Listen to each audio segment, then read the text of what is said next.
Hey, so, look, my name and information aren't important, but I just went through something that really freaked me out, and I'm only trying to warn others who might fall for the same trick. I found an ad offering volunteers $100 a night to participate in a sleep experiment. That sounded like easy money I sorely need, so obviously I called the number. A research assistant asked me a series of questions about my sleep habits, seemed satisfied with my answers. No, I don't have trouble falling asleep or waking up at night. And no, I don't sleepwalk or talk. I'm just a sound sleeper with regular dreams. There's nothing abnormal to disclose. And that's exactly what they wanted to hear. For 5 nights, I would arrive at 10:15 p.m. and sleep from 11 to 5, at which point I was free to go. All the data they needed would be collected while I slept. Sounds pretty simple, right? Well, let me tell you about this shitstorm. The first night wasn't exactly fun, but it didn't make me want to quit. $500 was enough to pay my share of rent. Monday night, I followed the directions to find that the experiment was being conducted inside of a closed-down urgent care. It only seemed strange for a moment. I mean, most would classify this as a medical thing, but once inside, the staff was pleasantly reassuring. After greeting me at the door, a petite brunette ushered me through the waiting area, past a friendly receptionist and to a back room. There was a bed with a machine sitting next to it, and that was about it. I'm not sure what I expected. Other than various electrodes being attached to my head, but reality was a step up in that regard. The only thing that they attached were 2 tiny nodes onto my temples. As soon as they came into contact with my skin, the bedside monitor came to life with wavy lines. It meant nothing to me, but my escort, who said her name was Lucy, simply nodded in approval and took notes. I was ready to get in bed. I'd taken a mild sedative despite explicit instructions against them. I have a really hard time sleeping in strange beds, and this wasn't exactly the Ritz. I didn't want to get kicked out if I couldn't fall asleep. It's funny to think that's what I was worried about, all things considered. Before leaving, she explained the participants would be monitored from another room, but otherwise left in peace until 5 a.m. Sounded good to me. I hadn't seen or heard another soul since arriving, but I was taken to the room so quickly it didn't seem strange. I simply found comfort in being part of a group. I wasn't a person, just a number on a piece of paper, a statistic in a medical journal, and that's how I liked it. I fell asleep quickly and slept through the night without disturbance, but when I woke up, there was a man in my room. He seemed to be studying the monitor and jotting down notes, but the instant I opened my eyes, I could have sworn I caught him looking away in slight panic. And it sure didn't help that he resembled Jeffrey Dahmer. The guy left a few seconds later without ever saying a word. He wasn't even wearing a name tag. It was a bit creepy, but nothing that actually scared me. I figured even if he was a perv, he couldn't do much more than stare, right? Anyway, I'm just going to call him Jeffrey, since I never actually learned his name, but we'll come back to him in a second. When I got home that morning, I crawled into bed for another hour's sleep, and I had an itch behind my left knee. While scratching, I felt what I thought was a mosquito bite and instantly forgot about it. Fast forward to the second night. Everything went exactly the same, down to Jeffrey being there when I woke. He was taking notes again, but standing noticeably closer. I said an awkward good morning, hoping to feel more at ease if we actually spoke, but a polite nod was his only reply as he shuffled out of the room. Any doubts I had about returning vanished when another $100 was placed into my hand, and I went home once again. This time, I had an itch behind my left knee while brushing my teeth, and it kinda hurt to scratch. The mosquito bite was larger, and it stung to the touch. It was annoying, but not concerning. I mean, who thinks twice about a mosquito bite? Sure, it was in a weird spot since I'd been wearing sweats, but stranger things have happened. Wednesday night. I arrived at the usual time, but I stayed in my car for a few extra minutes. I wanted to meet another guinea pig, just to drum up conversation, but I never saw a soul. I didn't want to risk my $100 by being late, so ultimately, I wound up right back in the same situation. And once again, woke up to Jeffrey's note-taking. This time, he was close enough for his leg to be touching the mattress. I gasped from the shock of proximity, and he quickly stepped away. When I received my $100 at the desk, I told the receptionist I would appreciate not waking up to the researcher hovering over me each morning. And her face went slack for a split second, before quickly regaining composure and explaining that she would be sure to handle the situation. That night, in the shower, I felt a horrible sting when the water hit the mosquito bite. It hurt far more than it should, and it was swollen to 3 times its original size. I didn't even take a shower. Instead, I got dressed and checked in the mirror before getting my roommate's opinion. We decided something bit me, just not a mosquito. I didn't connect it to the sleep study at all. Thursday was the worst. I didn't make it back for a Friday appointment, and I didn't take the usual sedatives either. I didn't like how drowsy I always was the next day, and it seemed reasonable to blame a handful of sleeping pills. But now I'm fairly certain that they weren't the only things in my system. That night, Lucy greeted me as usual, but there was a new receptionist. The one that I spoke to was nowhere to be seen. I couldn't just go to sleep without knowing someone had put a stop to Jeffrey, so I told Lucy everything. She seemed genuinely empathetic and remorseful. Apparently, she was under the impression her director called me personally, or she would have informed me that Jeffrey's dismissal was immediate. He wasn't allowed to be in the rooms unless there was a medical emergency.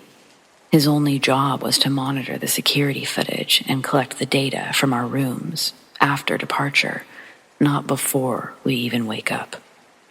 This information both mortified and relieved me. On one hand, it was over, and I wasn't crazy. But on the other, what exactly had his endgame been? And what exactly was he doing while I slept?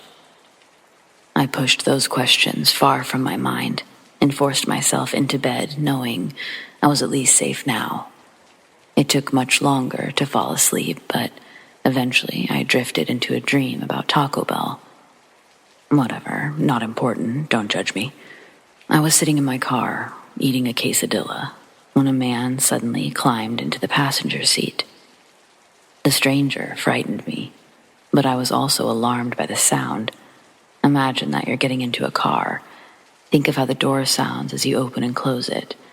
Now imagine that you've just gotten home and you're walking through your front door. There's a distinct difference, isn't there? What I heard in my dream was the sound of a front door, only it was actually the door to my room.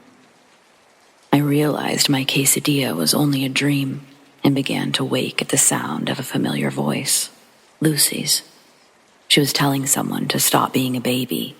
She told them the mixture was definitely right this time, that the AA study group results confirmed it. She promised this was the last round. I wanted to believe I was still dreaming, even though my heart was beating through my ribs like a drummer on ecstasy, which is super uncomfortable for the record. I didn't so much as decide what to do, as I acted out of sheer instinct thanks to some kind of autopilot self-preservation power. First, I started to moan and roll over. Lucy instantly fell silent, and I could feel her tension as she waited, breath held. I didn't want them to know that I heard anything, but I also didn't want them to think I was fully asleep. I counted to 10 before grunting and rolling a little more, and thankfully, that made them nervous enough to leave the room. Though I'm sure they were only ducking out long enough for me to pass out again. There were no windows in the room. My only way out was the same door. I cracked it open just enough to spy Lucy and Jeffrey talking to the receptionist and another man that I had never seen before. Jeffrey's mere presence was enough to prove that something shady was going on with those people in their psychotic experiment. Hoping that no one else was in the building, I sprang from my room, down the hall, and out the front door, where I saw two men circling my car, looking through the windows. Instead of running towards them, I ran down the street, knowing that I could make it to a gas station if I didn't lose my lead. From there, I called the police. They did check out the urgent care, but it was completely empty. No people, no machines, just my car in an empty parking lot. Seriously, though, what were those people doing? What the hell were they really testing on me?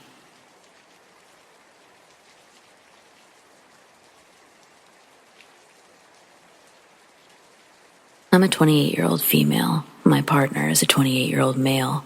We've lived in our townhouse for 3 years, and on the first day, the neighbors across from us introduced themselves.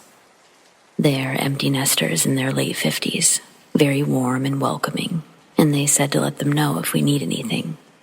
The wife, we'll call her S, she said that she's really into nature and liked to watch the wildlife a lot, and that's why they have all the cameras facing the street.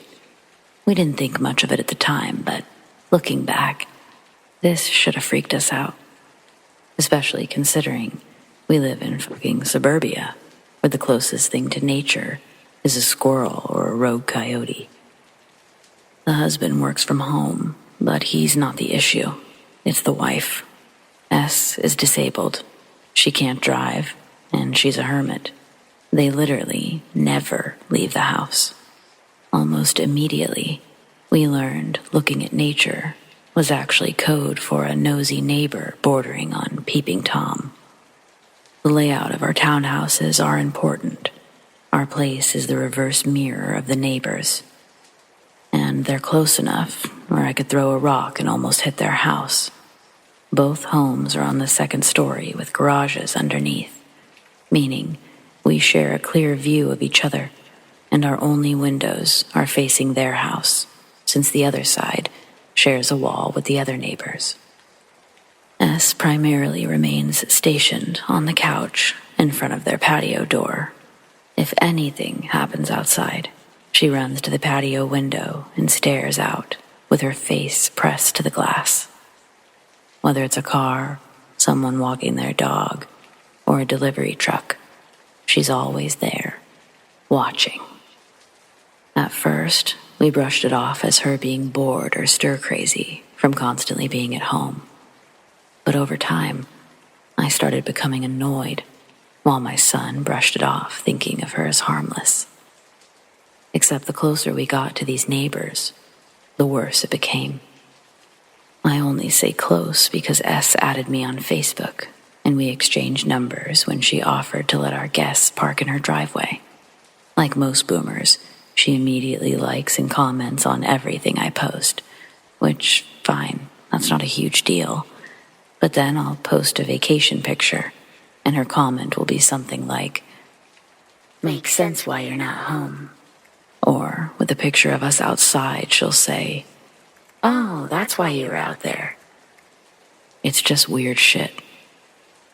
A few months after we moved in, S messaged me saying the place that she and her husband camp every summer is actually a nudist campground. It's the Ponderosa Sun Club, if anyone is curious. She sent the link and said to let her know what I thought. She also casually mentioned they do tasteful boudoir photo shoots, pretty early into knowing them. I'm not judging, they can do whatever they want. The fact that she told me when we don't have that kind of relationship just rubbed me the wrong way. We still aren't sure what she meant by "let me know what you think." Did you want to see if we're judgmental or if we're interested? To put it bluntly, they are a kooky, nerdy, frumpy couple in their late 50s, while my partner and I are decently attractive people. The friends we've told joked they might have the hots for us, since S primarily wears a shirt that barely falls past her butt.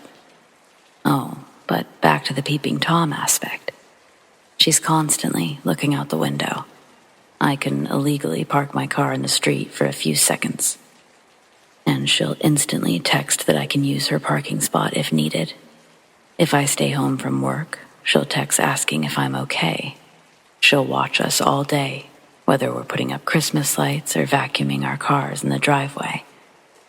She even waits to water her plants until I'm watering mine. We can't even enjoy our patio because she just stares at us the whole time. The part that sucks the most is that I'm a houseplant hobbyist, and I was really excited to move here because the windows all face south, which is wonderful for my plants. But if I open the blinds, she can see everything. Her only camera literally sits on the window ledge, facing my house. We put sticker privacy glass on the bedroom windows so that we could at least open the blinds in the morning. Last winter, I found her hidden nature camera on public property near the spot where we walk our dog. I got so angry that I knocked it off and buried it in the snow. A few days later, the camera on the window ledge was turned towards the street, but now it's back on our house. On Google Street View, you can see her standing in the window, staring at the Google car. She's always there. I'm becoming progressively more furious about this, and I feel like a spectacle in my own damn house. Yesterday was the final straw when my partner and I pulled into the driveway. I immediately walked inside with my back to their house, and since I felt sick, I was wearing a mask. Before I could even get up the stairs, S texted me, asking if I needed any soup or ibuprofen. I just burst into tears. I feel so violated in my own home. And I don't know how to set a boundary with her, or if it's even possible. My partner and I hypothesized that S may have mentioned her nature watching so early on because of something that happened in the past.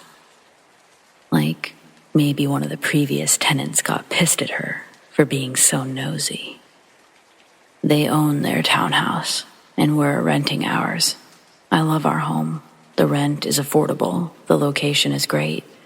I genuinely don't know what to say without making it awkward.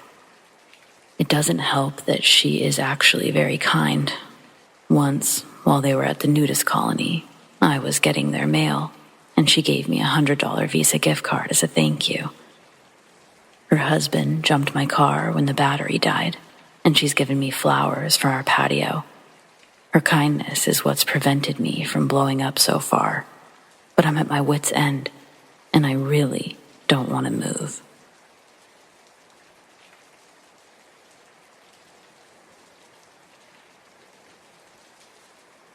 I'm female, and I was 8 when I lived in a small town, the kind that only has one stoplight. It was summer, and I'd walked 2 blocks just to return a DVD before stopping for a snow cone on the way home. I was half a block from my house when I saw a car turn off the highway, and my gut immediately dropped. I sped up, but I didn't know why until I noticed the car also speeding up. When it blew through the stop sign on the street behind me, I dropped my snow cone and hauled ass.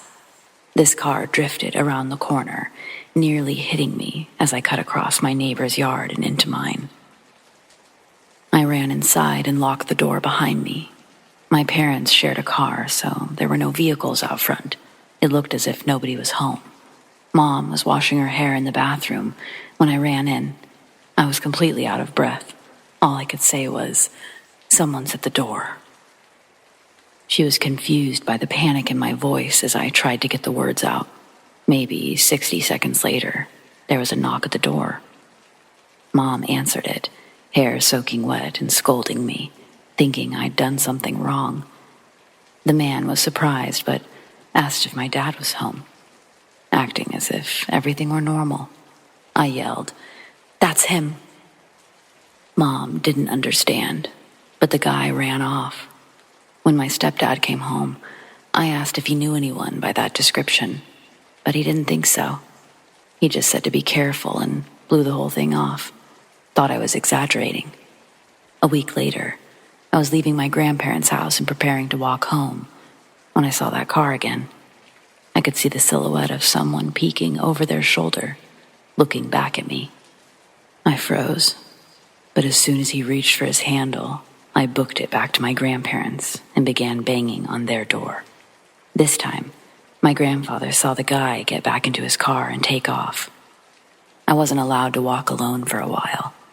I still have no idea who the guy was.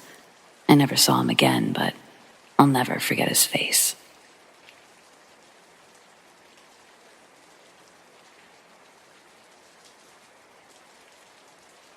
My boyfriend and I bought a house on the outskirts of the city, about 30 minutes away. 20 minutes further than our home was an old abandoned military base, where a lot of kids and young adults would explore, and everyone said it was so creepy. That was right up my alley. The thing about the base was that, back in the day, it used to be an army base, with the main headquarters on a tall hill, and below were homes that used to house the military families. Also, there was a school, church, recreation hall, and community center down below where the homes were. What made this place so weird was that everything was abandoned, except for the homes, which were still being used as low-income housing. To top off the creepiness of it all, every home had a tunnel going from the basement up the hill into the main base. Now, those tunnels are filled with concrete, cement, keeping people from using them, but still creepy. My boyfriend had lived there for a brief time with his mom, brother, and 2 sisters when he was about 14. Him and his sisters have stories about seeing things in that house, including a small girl running through the hall to their mom's room. And when my boyfriend got up to check, it wasn't either of his sisters, as they were still in bed, and there was no one in his mother's room. But I digress. One night, we were at home with a few friends, sitting around the fire pit, when someone suggested we go check out the base. It was around 11 p.m., which was a good time to go, as you had to be sneaky about it, being that there were still people living at the bottom of the hill, and they would often report you to the police for trespassing. Narcs. I had never been there, and I was very excited to go. I'd heard all of the stories, and I'd wanted to go for a while. We all piled into our friend's truck, 5 of us, and headed over. Once we got there, we had our lights turned off and quietly drove into the recreational hall parking lot. We were getting our nerves together to go out and head up the hill, passing out flashlights and looking around to make sure no one was watching. We would have to sneak out of the truck and quietly run up the road until it reached a part that had some good tree cover. Just then, someone said, "Hey, what is that light?" We were all looking up the hill, and through the bushes, we could see a little light bouncing around. We would see it for a few seconds, and then it would be gone behind the trees. Then back again, and then gone. Finally, it was gone for good. We decided, yeah, it was weird, but let's go. Just then, at the road going up the hill, where we were going, just at the part where the trees cleared, we all saw something. We couldn't decipher what it was. A person, a shadow. It was moving. It was coming down the hill towards us. Then we saw that it was 3 things. Shadows, people, whatever. These 3 shapes looked a lot like soldiers. They each had what looked like rifles resting on their shoulder as they were walking. It was so dark, all of us were freaking out. "That looks like soldiers," someone said, followed by, "Are they carrying guns?" We were at the army base, and we were all seriously considering that this may be 3 ghost soldiers. When they got closer, we realized they had something on their faces. It was gray and white. As they came closer, it was skulls. they had skulls for faces. At this point, we were all freaking out. They got close enough, still walking down the hill, for us to realize that they were 3 men, large men, not ghosts, holding baseball bats over their shoulders, with black hoodies on, and skeleton masks on. We all slouched down as much as we could and peeked over the dashboard and from behind the back seats. As they came off of the base road onto the house roads, they pulled their masks up and lit up cigarettes, walking back to one of the houses. We were shocked. What on earth were they doing up there? Grown men with baseball bats, dressed like that. It was terrifying.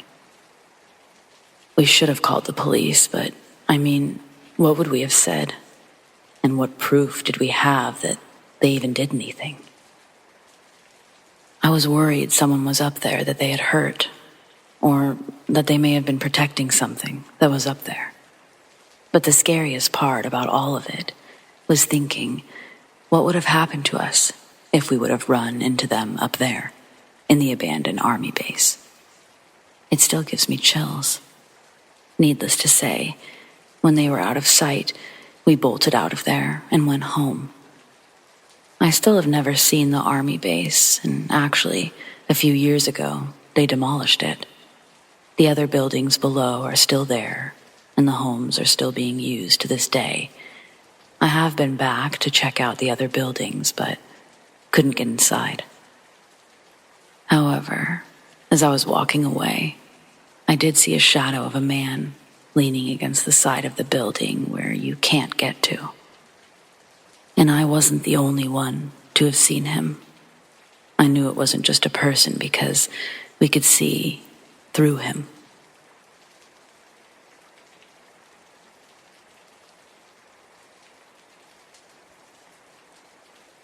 I was homeless in Long Beach, California in 1980 at 16 years old because my mom was in federal prison and my dad lived in Texas. I was staying in cars and garages, and one day I was hitchhiking from downtown to Belmont Shores, and I was given a ride by a dude who was kind of strange, but I wasn't worried. I was already a hard drug user, and I'd been arrested for 25 pounds of marijuana in Huntington Beach, but that's another story. So I was picked up by this dude, and we drove down Ocean Boulevard, and he says to me, I have to make a short detour and pick up some Valiums. I said okay. We turned onto Colorado Street and drove a few blocks up that street. He parked in front of a small apartment complex building, and he said, I'll be right back. I was waiting in the car, and he came from the apartment to the car. He said his cousin had locked the Valiums in the safe, and that he'd paged him and was waiting for him to call with the combo. He asked if I wanted to come up and smoke a joint. I was like, okay, because I was a pothead. I followed him upstairs and entered the apartment. I sat down on the couch and immediately scanned the room for weapons because he was kind of strange. Long Beach is full of kind of strange people. I saw a pair of scissors and some other stuff scattered around the apartment. It was fairly clean and well kept. As I'm looking around, he reaches under the couch for what I thought was a weed tray. He says, hey, you ever seen one of these? And as I look at what's in his hand, it's a pair of flex cuffs, and he says, try 'em on, and attacks me. He grabs my wrists and pulls out a can of mace, spraying me in the face. He's able to get a zip tie around my wrists, but I pulled one hand out as he tightened it. I jumped up, and as we were fighting, I got to the scissors. I grabbed the scissors, and he got me in a bear hug from behind. I stabbed him in the face as he was trying to pin my arms. I'm fighting for my life, and I stabbed as hard as I could. His grip moved and pinned my arms, and he began choking me from behind. I was not able to breathe. I thought I was going to die. So I went limp, and I acted like I was done. He dropped me to the floor and dragged me to the bathroom by my arm. He opened the bathroom door and turned on the sink water and said, "Wash your face." And he left me standing there. I immediately jumped into the rim of the bathtub. And he stuck his arm in the door, holding a towel. I was going to jump out of the second-story window. When I saw his arm sticking through the door, I body-blocked the door, and he fell back. I jumped over him, and I ran out the front door. I got to the front door, and to my horror, I saw that it was a key lock on the inside. I grabbed the doorknob and I turned it, and it opened. I ran outside and began beating on every upstairs door of the apartment complex. It was like 12 units, so I ran and I yelled, "Police, police, call the police." I ran downstairs, and there were two guys tossing a football in the street. They must have tripped out because I was freaking out, and I had a zip tie around my wrist. They asked me what was going on. I told them what happened. I was explaining what happened, and they cut the zip tie off, and the weirdo tried to come out and leave. The guys helping me told the dude cops are on the way and that he isn't going anywhere. I heard the sirens, and 3 police cars came with lights and sirens blazing. The police asked me what happened, and I explained what happened. They went up to his apartment, came down, told me I had to go up to the apartment. I didn't want to go back in there. He told the police I tried to rob him and stabbed him in the face. He argued with the police that he wasn't gay. But as the police looked around, they found stuff that would show otherwise. Not to mention, they now had the zip tie that was cut off my wrist. They took me outside and explained because I was a juvenile, my parents would have to come to the station to press charges. They told me that if they arrested him, I would be coming also. I said I refused to press charges because I didn't want my parents involved. They left, and I went on my merry way. My mom got out of the feds, and I moved to Texas for 5 years. I came back. My mom and sister had bought a house almost directly across the street from the 12-plex. My sister said she wanted to introduce me to her new husband, and I almost had a heart attack. It was the dude tossing the football that day, and he said, "Where do I know you from?" I was like, "You remember the kid with the zip tie on his wrist?" He was like, "No fucking way."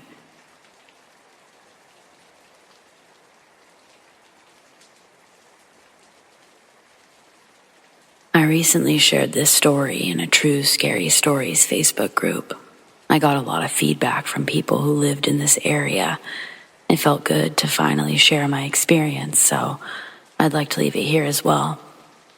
Well, shortly after posting, a woman contacted me to threaten myself and my family if I wrote about this man again.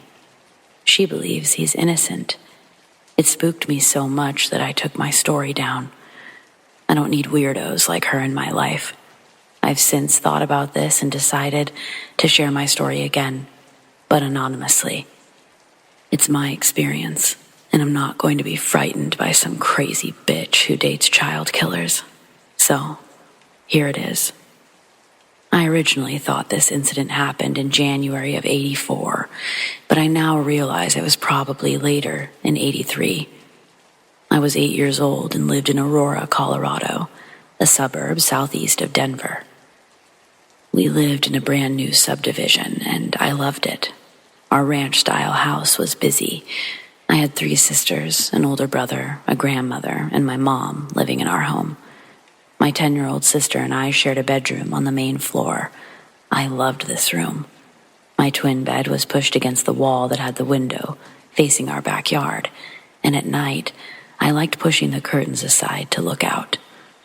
The window was elevated, but not so high that I couldn't easily see into the yard. My older sisters shared the room next to us, and my grandmother was in a large room across the small hallway. My mother stayed in a finished bedroom downstairs in the basement, and my brother had the rest of the basement. He was 16 at the time and had lots of friends that were always coming and going. I remember our house always being full of guests. We had a severe cold spell that week, so it was super icy outside. My sister and I had been playing in the backyard, which had not been enclosed with a fence. We had circular snow sleds that we would stand on and slide across the grass, and we left them strewn across the yard. That night, something woke me out of a sound sleep, and I thought about going downstairs to sleep with my mother. I did this from time to time, and she and I were really close. Then I heard a noise outside my window. It sounded like someone was slowly walking through the snow in the backyard. I could hear frozen grass crunching under their feet. Then I heard someone say, "Shit," and something clinked. I moved my curtain aside and I looked out the window. I expected to see my brother or one of his friends. He often came home past curfew and snuck through the backyard into an open basement window. I remember thinking he shouldn't be doing this on a school night. And in the morning, I planned to tell Mother that he woke me up. Only it wasn't my brother. I saw a young man, probably in his early 20s, that I didn't recognize. I made eye contact with him and then quickly scanned the rest of the yard for my brother. I didn't see him anywhere. I was going to move away from the window, but the man's eyes were glued on mine, and he started walking towards my gaze. I froze. I couldn't move. He came as close as he could to the glass. He smiled at me. It was an eerie smile. It was an, "Oh, look, you caught me doing something I shouldn't be doing," kind of smile. I remember he had crystal blue eyes, almost gray. Something about his expression was not right. Took me a few seconds to realize I was feeling fear. He was not a friend of my brother's, nor was he supposed to be in our yard at that time of night. I panicked, jumped out of bed, quickly ran downstairs to tell my mother. Once I got to the basement, I saw my brother was sound asleep. It scared me even more to know that the strange man was most likely not one of his friends. Mom calmed me down, came upstairs, turned on the outside light. She looked into the yard, but she didn't see anyone. She didn't make a big deal out of it, and I ended up spending the rest of the night with her, but I didn't sleep well. I wondered, why was the man in our yard? Where had he gone? I was also scared he might come back. I don't know the exact timeline, but it was roughly a few weeks later when a family was murdered by an intruder with a hammer and a knife in the middle of the night. The father, mother, and 7-year-old daughter were killed, and the 3-year-old daughter was left for dead, but miraculously survived. This crime sent our entire community over the edge. The police didn't seem to know who did this horrible thing or why. All we knew was that the hammer killer probably chose the house at random, came through an open garage door. No one in my family ever mentioned the man I saw again, but I asked my mother about it years later and she tensed up. The hammer killer. The case went cold. The community moved on, and I moved further south. I never forgot that man in my yard, though, and I always felt that he might have been the same man who murdered that family. As years went by, more information came out. They linked the murder to a vicious murderer and rapist of women in another community. Thanks to DNA, they also linked him to a savage attack on a couple and a flight attendant in Aurora. He was a serial predator and active in our community that whole time. Fast forward to 2019, I'm watching the news and I can't believe it. They solved that murdered family's cold case from 1984, as well as the other attacks. They flashed the suspect's picture across the screen, and my heart stopped. It was him, the man I saw as a child.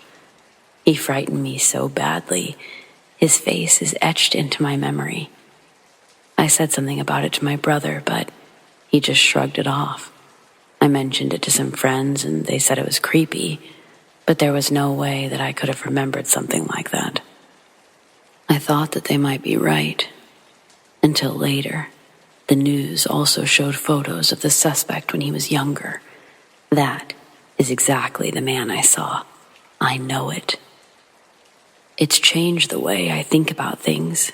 It's changed the gratitude I feel for my life. What if he hadn't tripped on those sleds and somehow made it into our house? My sisters and I could have been the ones on the news.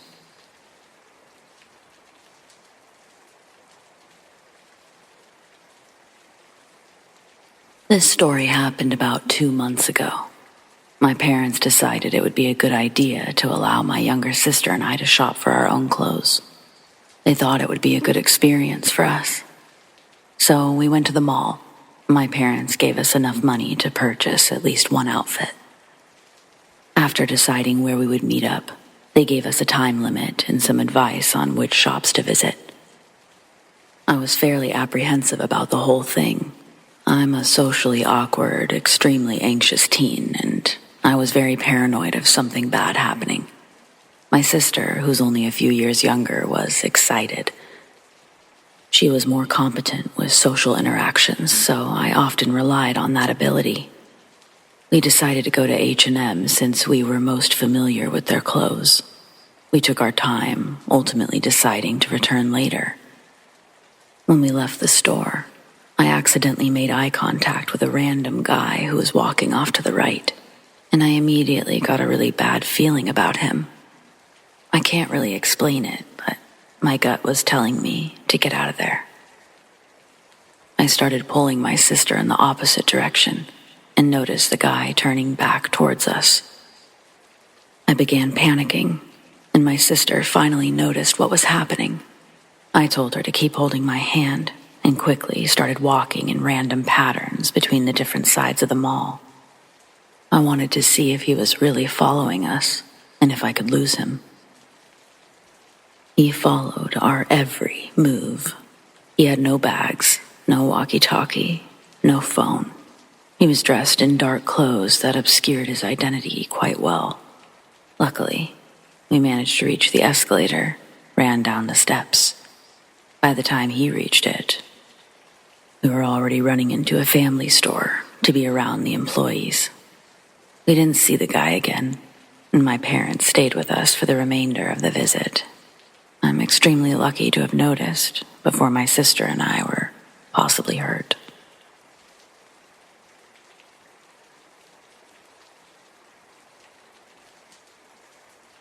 Earlier this week, I was walking my dogs alone at 11 p.m. I know, late.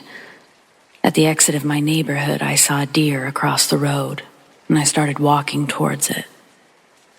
I saw an SUV come down the road and stop to look at the deer on the side of the road, but it was very strange because he turned around to go back the way he came, and he was staring at me from his car and partially hanging out of his window.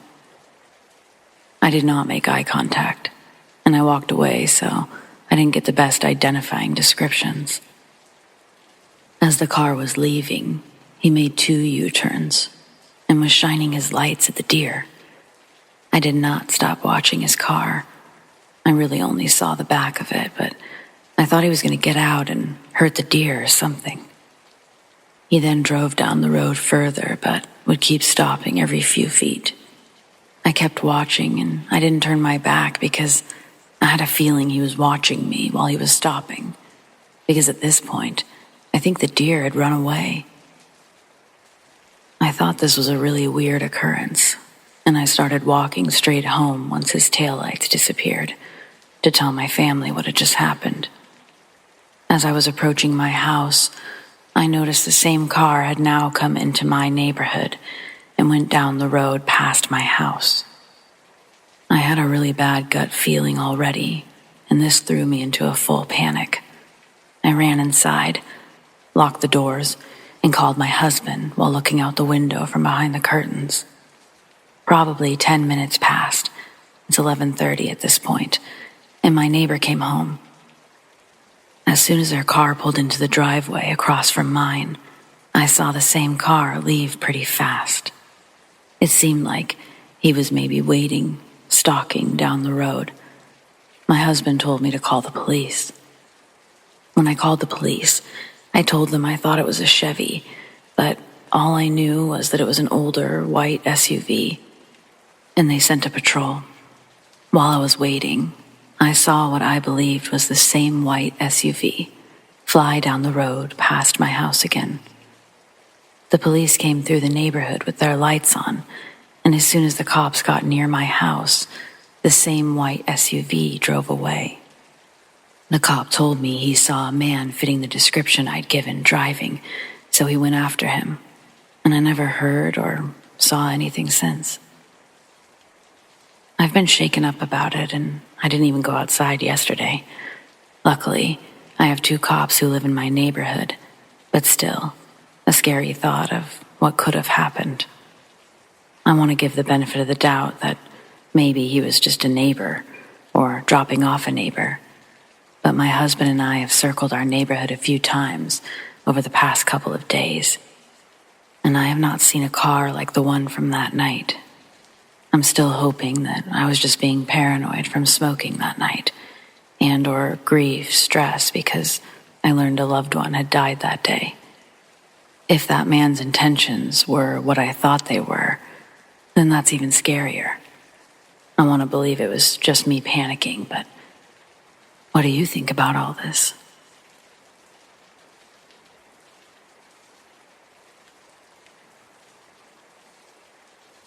Okay, so I've been kind of seeing this girl from work, on and off, for maybe a little over a month. It's still kind of early and we haven't defined anything about our relationship, but we do go out, or at least communicate in person a few times a week. We're in different departments, so I don't get to see her as much as I'd like. When we get the chance to be alone, I like to seize the opportunity. So, we went to a local festival and met up with some friends. All was fine in the beginning of the night. Then, when I went to get her something to drink from one of those vendors, I took notice to her talking to a guy. I'm not so insecure that this bugged me, but I did walk over and make my presence known. She introduced me to the guy whom she'd just met, and he didn't even acknowledge my existence. He just looked at her and said it was nice to meet her, and then walked away, basically shunning me with his eyes. After she got tired of the festival, she asked me to take her to get something to eat. We went over to this bar and grill type establishment where we met up with another couple that we work with. Lo and behold, as soon as we get our drinks, this same guy walks in. He sits at the bar in a seat that was really close to her. She was also able to confirm that it was the same guy. Now, I feel bad about this because the 2 that we met up with had made a few jokes at this guy's expense, but it seemed to be based more in nerves rather than trying to humiliate the guy. We made one final stop for the night after eating, and that was to get feminine hygiene products for her. As we were shopping at the pharmacy, the exact same dude walks in, but this time, he gives me a very menacing smile. Dude gave me total serial killer vibes. As she's looking for her tampons, I'm like an aisle over looking at magazines. He just came right up behind me and stared. Tried to keep my cool and play it off as best as I could. When he started making me feel sufficiently uncomfortable, I started making my way over to her. After she checks out, we both leave and he decides that he's done shopping. I knew at this point that this guy was following us. 3 times isn't a coincidence. She had made mention that he was following behind us. I held her wrist and guided her over to my vehicle. As I'm unlocking the car, he approaches her and says, "Excuse me, but is this jerk bothering you?" I couldn't believe what I actually just heard. She assured him that she was in no danger. I hate having to say this, but I figured this guy wouldn't take a hint without me being direct. I told him to leave her alone and to go away. He once again made no eye contact with me and just looked at her. He looked at her almost like trying to look into her soul and said, "Why don't you leave the loser and come with me?" He grabbed her by the wrist and tried pulling her closer to him. She pulled back, but he didn't let up. I stepped between them and shoved him backwards. He bit his bottom lip, like he was so enraged in such an instant. He lunged at me, but I caught him before he could make contact, and I knocked him to the ground. He reached into his pocket, which is where I stopped playing around entirely, and kicked the crap out of him with one kick while he was on the ground. I got in the car, and we got the hell out of there. I drove to my house, where she stayed with me that night. I didn't want to drive her to her house and risk this creepy individual following her there. I felt better with her at my place. She mentioned wanting to file a police report, though neither of us have done this yet. She is okay. She was shaken up, but she seems to be holding up fine. I'd like to think that this guy had no malicious intent. I'd like to think that he was actually looking out for her safety, and maybe he was reaching into his pocket for a cell phone or something. I'm not an idiot, though. This guy seemed to have some serious problems, and for the record, I don't in any way condone violence of any kind, but I think in this case, it was justifiable. When it comes to protecting someone like her, I'm not taking any chances.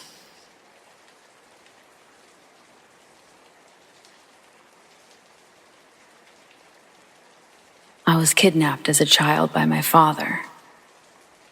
Today I write this as a 36-year-old man, so you'll have to bear with me as the details of this story are vague and a blur. But I'll share what I remember. In the summer of 1993, I was in first grade. My parents had been divorced for many years, with my mother having sole custody. As a child, I barely remembered my father, but he would make his brief appearances or send gifts on Christmas or my birthdays. Seeing my dad always made me happy, as I was far too young to comprehend the complexities of a battered relationship or marriage. After school one day, I was shocked to come outside and see my father waiting for me. My grandma usually picked me up from school, but never my father. He had a small black car, a beater. He always seemed to dress nice, suspenders and slacks, hair pulled back into a tight ponytail. I remember getting in his car and smelling what I now know as an adult to be a clove. I later gathered that he had a habit of rolling his own cigarettes and that he must have been in a clove phase. There's a gap in time, and now it's nighttime, and I'm watching the fluorescent lights from miscellaneous stores fly by my passenger seat window. A gas station I can't remember, Brahms ice cream at an intersection, and more time lost. I'm now running around with another kid, in and out of yellow-lit apartment corridors. Some doors are open, and we go into one. There are kids in a back bedroom playing Sega. I watch as Sonic zips through the rings, and I listen to the familiar music that momentarily makes me feel safe. I suddenly realize I'm very alone with complete strangers and find my way back outside. Another gap. My belly is full from bean burritos, and I'm looking down a very dark hallway in my father's apartment. I'm standing next to an aquarium, giving blue ambient light that sits on my face. I want to go home. Something doesn't feel right. In an attempt to comfort me, my father gives me a toy flashlight that projects the Batman symbol. I shine it down the black hallway. The cheap plastic of the switch fidgets and stubbornly slides, clicking on and off. My father is on the phone, and he's upset, voice raised. I apologize for not knowing what happened next, but I can confidently say that I was safely returned by my father. My mother had no idea where he lived, and would sometimes drive around at night in an effort to find the mentioned landmarks to trigger my memory. I haven't thought much about this until tonight, and it really made me feel wrong and uncomfortable. As you may have guessed, I don't have a relationship with him.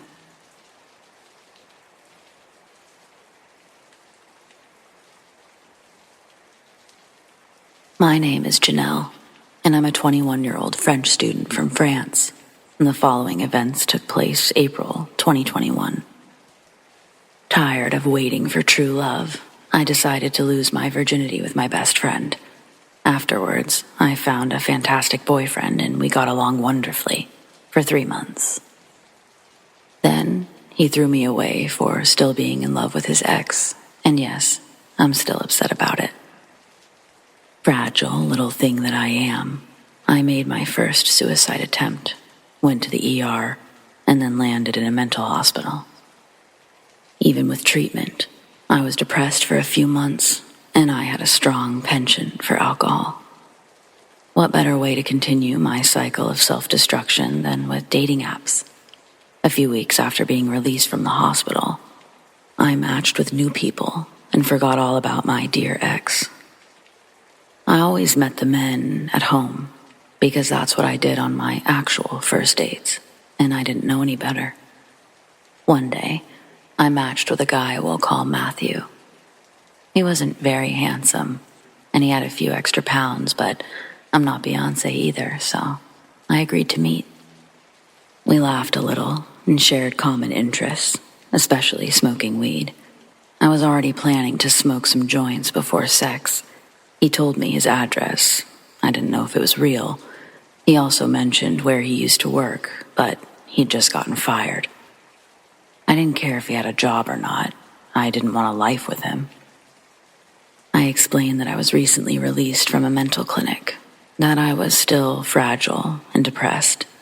It was all to make him understand that he couldn't play with me, that I was looking for sex, but also conversation and hugs. I wasn't looking for a one-night stand. He assured me that's what he wanted too, that he was actually quite cuddly. I thought he was perfect. After only a couple of days of talking, we agreed on a mojito party at my house, and he brought some joints. Matthew arrived, and he looked even worse than his photos. He was dirty, he had greasy hair, and his shirt was stained. He was also dressed like a teenager despite being 26. In short, I was far from wetting my panties, but in desperate need of company. I asked him to make some drinks while I chose a movie, and he prepared 2 mojitos before joining me on the couch. We talked a little, and he wasn't particularly smart or very interesting, so I downed my drink, hoping to liven up the party. Thus began a 3-day blackout. According to our dear Matthew, we drank and smoked during the movie and then went to the bedroom. I vaguely remember being naked in bed and him looking down at me before turning to slam the door. My phone was dead, so my alarm clock wasn't ringing. After missing a work appointment, my friends grew worried and called my sister when they couldn't reach me, but her phone also went to voicemail. My friends came to my house, but still didn't get an answer, so they called the fire department. Firemen managed to open the main door, but not the door to my apartment. They knocked while calling my name, and I opened the door wearing nothing but a blanket, staring at them with incomprehension. They concluded I was hungover, and my friends helped me get dressed. And that's when they noticed my body was covered with yellow betadine. I said that I burned my arm the previous day, but there were no signs of any burn, nor do I own betadine. They took my cat and I to one of their houses since I was practically catatonic. I had trouble speaking or even thinking. The next day, my sister picked me up and I stayed with her for a few days. Everyone was convinced I tried to kill myself. I started to complain about pain in my vulva and excess blood loss, so my sister drove me to the hospital. I explained that I may have had unprotected sex while unconscious, and they gave me an AIDS vaccine before taking samples from everywhere. I was advised to file a complaint and redirected to OB emergency care. The next morning, I finally regained consciousness, and my relatives immediately saw that I was a bit more coherent. I had more swabs done, and over the course of a week, I made a series of appointments for blood and urine samples.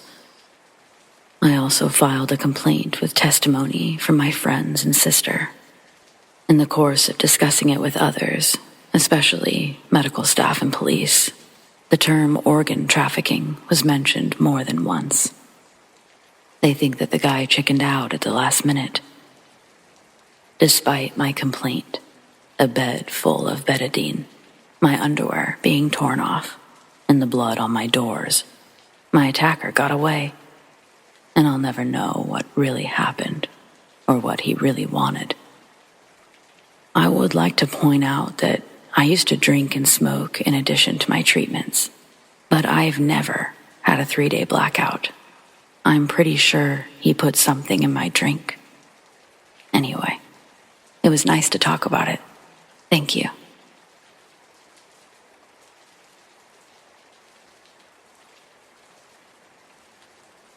This happened to me years ago. Still seems like yesterday. I was driving with my girlfriend to her parents' house to celebrate her father's birthday. Mind you, the trip from where I live to her parents, it's a 6-hour drive. We packed things up, gifts and some other small stuff, and were ready to go. The journey at the beginning was fine. Not much traffic, it was nice weather, considering it was the start of spring. Then out of nowhere, I get a flat tire. Not a problem. I'm a handy guy and I replaced it, but it took a while, and the evening was approaching. I was driving using Google Maps, since the road I was going on is new to me. My girlfriend started napping and said to wake her up when we got near, and I said okay. She'd been working long hours the day before. The Google Maps was showing the road through the woods. I had suspicion that maybe the map was not showing the right way, because from time to time, Google does that, changes the direction out of nowhere, that kind of thing. When I reached the forest, I stumbled across a small parking lot. It was very old, and it seemed like nobody really used it. Patches of grass were uncut, and the road to the park was full of holes. And surprise, surprise, Google changed the direction. I stopped in the parking lot, and nobody was around. I turned off the engine and left the headlights on. I was checking my phone for new directions, and I wasn't really paying attention to what was going on around me. But just then, I see 3 men in front of my car, very close. They were approaching stealthy, and they were coming towards my car. I turned on the engine, reversed the car, and was driving as fast as I could. As I was backing away, I saw a face of one of the men. It was creepy. No real emotion.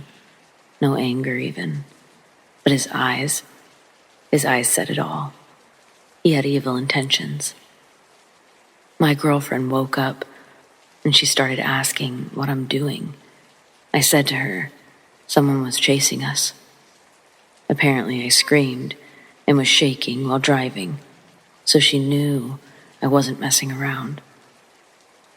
I didn't care where. I wanted to escape the forest ASAP. I was looking over at my mirror every 10 seconds. That was the creepiest thing that happened in my life, and I don't know who those men were.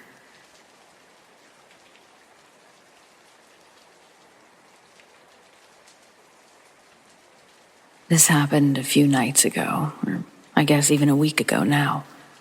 I can't go to my favorite gas station at night anymore, and I basically avoid it in the day too. I mean, it already started getting sketchy about 6 months ago, but now it's just out of control. Before I get into this, please know I'm not judging people who struggle with addiction in general, but at the same time, I am about to pass judgment on somebody who is very likely on drugs. If that offends you, just remember, they're not the ones who walked away with scratches. I usually hit up this gas station every night after my shift. I'm a bartender who works down at the waterfront. My last shift ends around 11:30. I get to this place a bit before midnight. I grab my drinks, my jewels, maybe some Skittles, and then I'm out. Well, about a week ago, it didn't go half as smooth. I got in okay, grabbed my goods, though no Skittles this time, just a blue Powerade and my jewels. It was getting out of there that gave me trouble. I never even saw anyone near the store, not when I had pulled up. But heading out to my car, I see tucked on the side of the building are 2 or 3 guys smoking. I don't know what they're smoking, it's none of my business, so whatever. I fiddle for my keys, and I hear someone right up in my space speak into my left ear. They're close as fuck to my face, and I'm frozen for a split second before I whip around, asking what the fuck is going on and telling them to back up. It registers with me that the guy said, "You smoke dope?" To which I'm answering him now, "I don't smoke dope, now back up." I realize that he doesn't look armed and his hands aren't in his pockets, so I feel comfortable continuing to open my car door to get the fuck out of there. Then, a hand slams my door shut as I barely get it opening. His angry, sluggish voice lets out a sharp, "Bitch," followed by one of those weird-ass, loud whistles. I see the 3 or so guys on the side start to make their way over to where I'm standing. Before they even take a few steps, I'm whipping around to push the man away from me. He barely moves, his hand only lifting off the car for a moment, but I'm running out of time before these 3 dudes surround my car.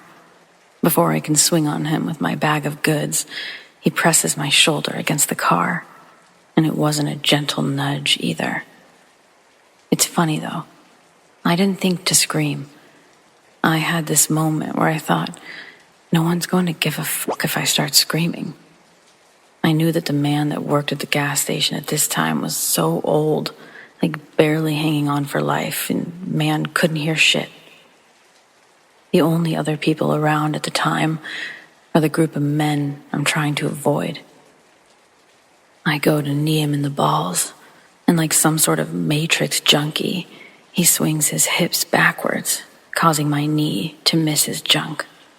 But he's pissed and almost distracted, enough to where I was able to smack his arm away and grab my car door handle, unpin my shoulder. I'm now trying to put the bag of goods between me and this fucker. I open the door slightly, and while part of me wants to reach my arm through the small crack that's open, I don't want this man to push me or the door, suddenly crushing my hand or worse. But doing nothing causes the man to grab my free arm, gripping it hard with his dirty hand, fingernails digging into my forearm. And for the first time, I yelled out. As I'm screaming for the guy to let the fuck go, 2 other guys attempt to open the passenger side door. I say fuck it, and I use all my strength with my other arm to pry the door open, kicking the man's leg to push him away. Then, the 3rd man of the group joins this guy, grabbing my arm. I use my foot to kick him in the balls. I make contact and he falls. He loosens the grip, and it causes the man to loosen slightly, and I take that chance to remove my arm. I can't get it entirely free, but I've gotten the door open. I've launched myself into the driver's seat, and I keep pulling, but he hasn't fully let go. I grab my steering wheel for leverage, and I pull. With one painful yank, I feel the man's nails dig and scrape into my skin as I pull. And then, I'm free. He quickly tried to put his hand back in to grab anything, but I quickly slammed the door on his hand, opening it only slightly for him to remove it. Now, All of the men were on the driver's side, but I've got all of the doors locked. I practically was crying the whole way out of the parking lot and home, but I wasn't going to go home. These were angry tears. I was so fucking pissed that these guys had scared me away from my favorite gas station, that it was almost so much worse, that I had these fucking disgusting scratches on my arm to remind me of this for God knows how long. Before going home, I drove to the police station to file a proper report. I had them take photos of my arm. I explained what happened, when and where, but I also described each of the men in detail.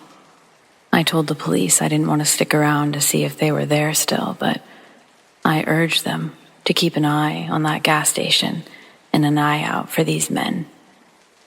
Truthfully, I have no idea what their intentions were. All I know is that when someone puts their hands on you, invades your space, and has power in numbers, that shit's terrifying. I still drive by occasionally, sometimes before work, sometimes after. It may not be those guys, not all of them anyway, but the place isn't looking too safe these days. The side of the building is sketchy, and it's sad. I filed the report because if any other woman or human has to experience that shit, I'm gonna know that it's because the police failed them. Someone who could do something about it failed them, not me.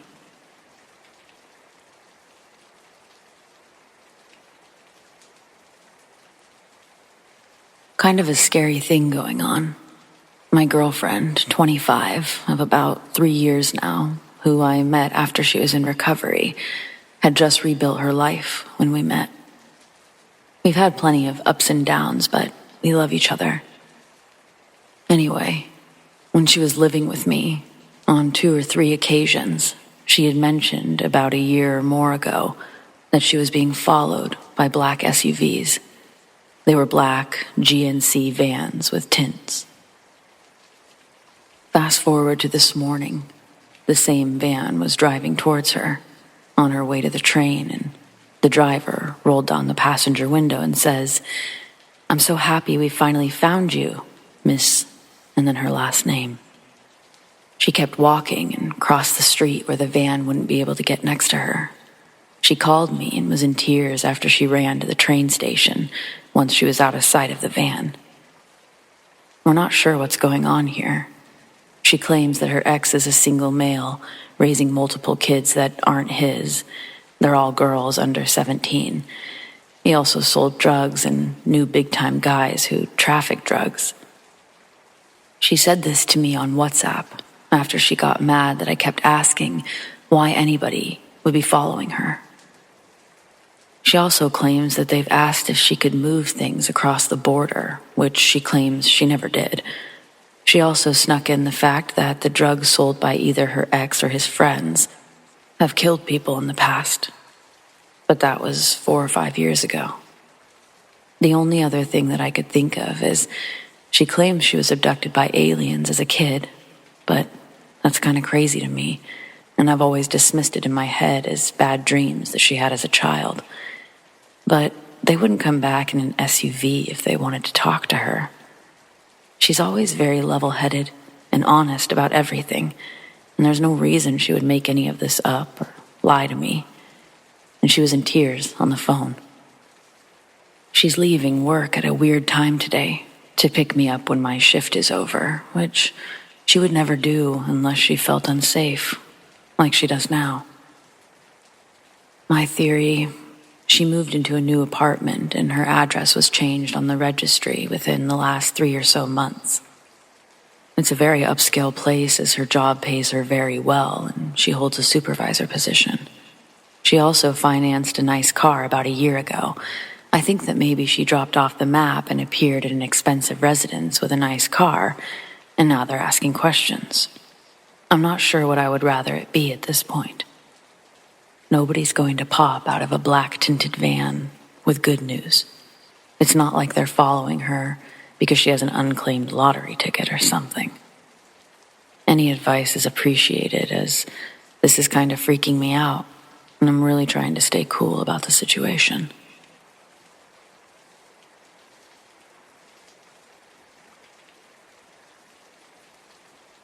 This all happened exactly a year ago.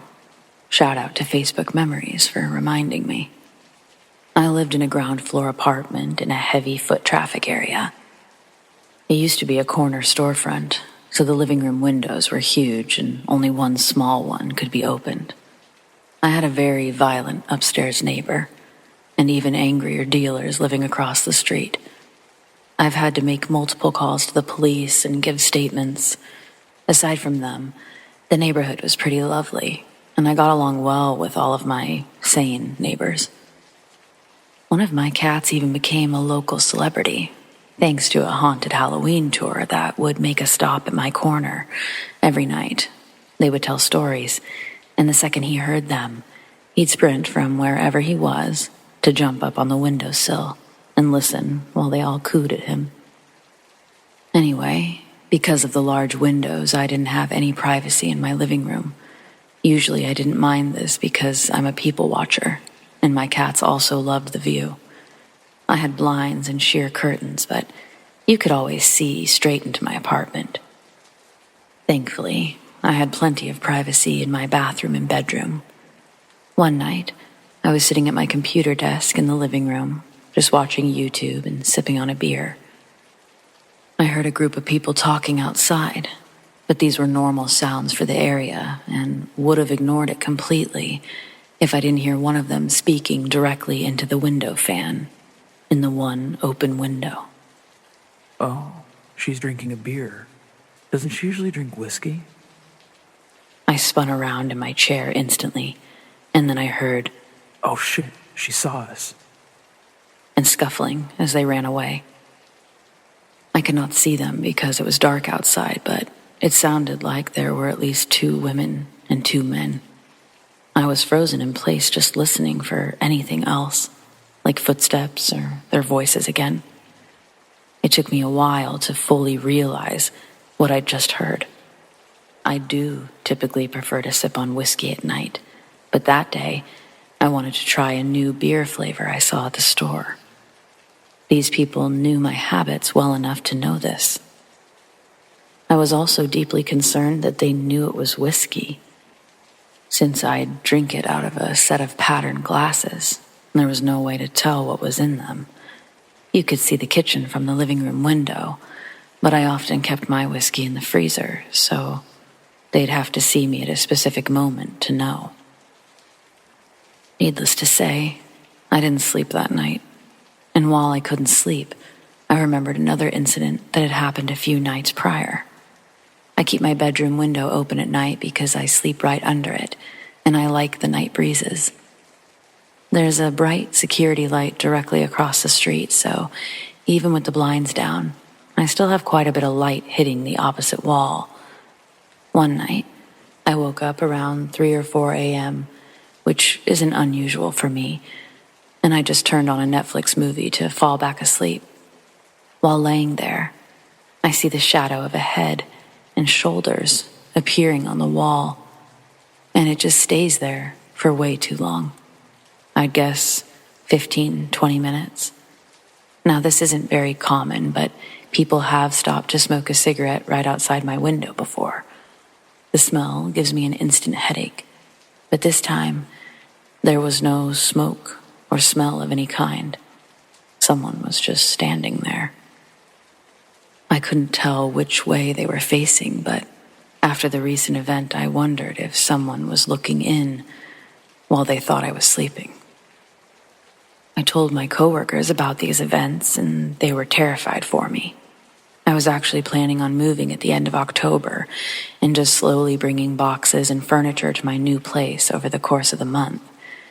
Once they heard what happened, they all banded together and got 75% of my things over in one day. I told them all I cared about was my animals and my bed, but they got everything except the larger furniture and whatever we couldn't box up and move before midnight. I love them all very much and appreciate them every single day.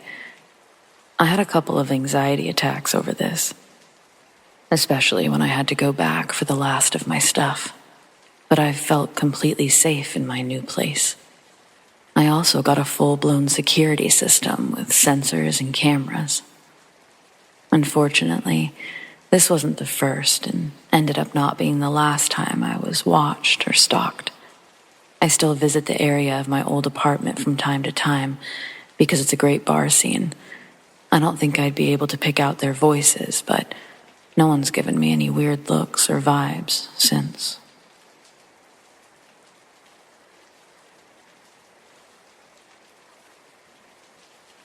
I live in a flat building in a good area.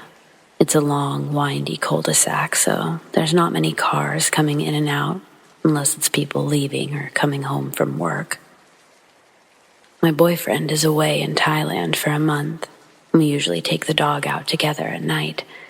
I went myself, which I was fine with. I usually feel safe.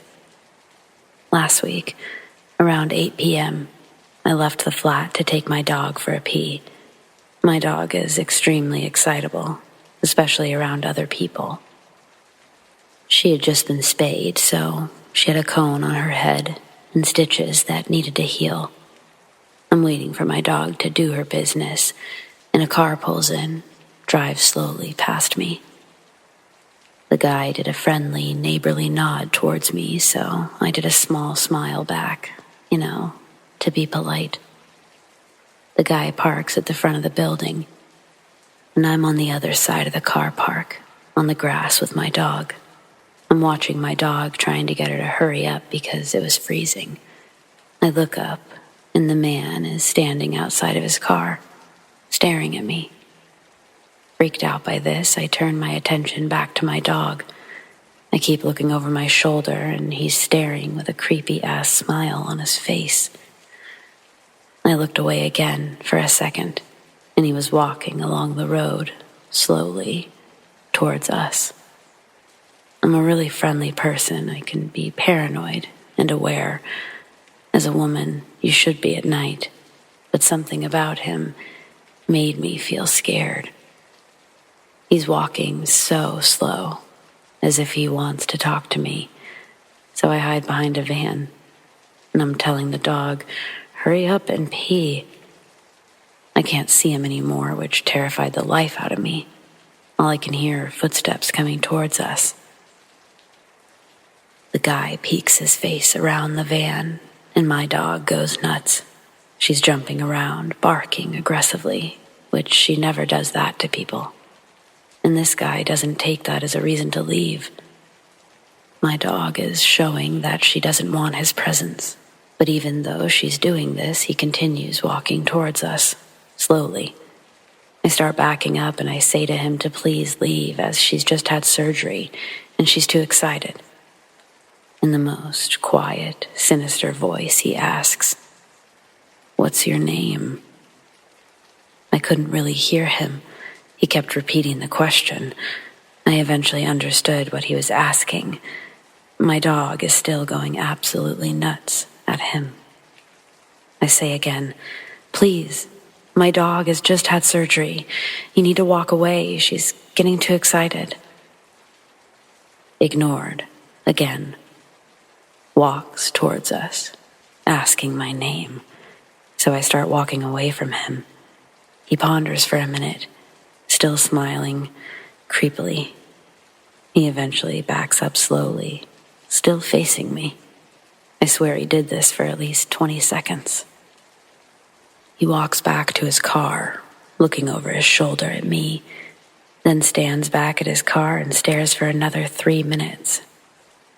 I pretend my dog is doing something when she's really just being a pain in the ass and standing there. I look up and he's gone. I'm shaking, sending my sister voice notes about what's going on. She's telling me, "Just go inside." But she doesn't realize I'm frozen in fear. Eventually, I see a woman and her son walk up to the front door, so I half jog over there with my dog to go inside at the same time as them. The front of the building has a glass door. I glance in, and the man is standing there, waiting for us. I told the woman, "This man's been following me and my dog. I'm scared." And she walks in with me. The man sees I'm not alone and walks right past us, out of the building again. I run into the lift with my dog. I get in and I lock my doors. I decide to tell my 2 male neighbors about it. As my boyfriend is away, they agree to run downstairs if I ever need them. I took a picture of his car, registration plate. As my twin sister gets the train home late at night after work, I want her to be wary of him.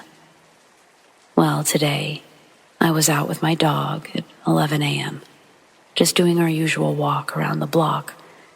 We walk into the building, and as we're heading to the lift, I see the guy peek his head around the corner. He was looking for me.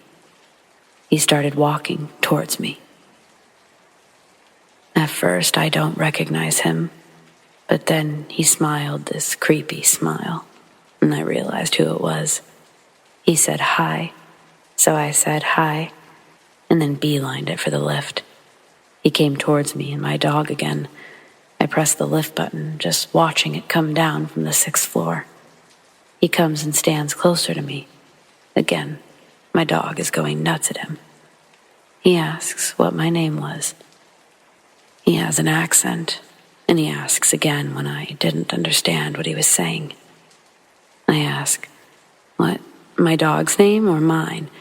He says, yours. I froze and said some fake name. He started to move closer. I had no time to pay attention. The lift was about to open, and I could run away. He told me his name. I replied, nice to meet you. And finally, the lift doors opened. I walked in and pressed the button to my floor, hoping he would just leave me alone. He ran behind me as I walked in, and he went, I'd like to see you again. What the fuck? Shivers ran down my spine. I was so creeped out. I replied that I had a boyfriend, but thanks. As I said this, the lift doors were closing, and he tried to stick his hand out to stop the lift from closing. Thank God they closed on time. I'm only on the next floor up, so I was so afraid he was going to run up as he could see what floor I got off at.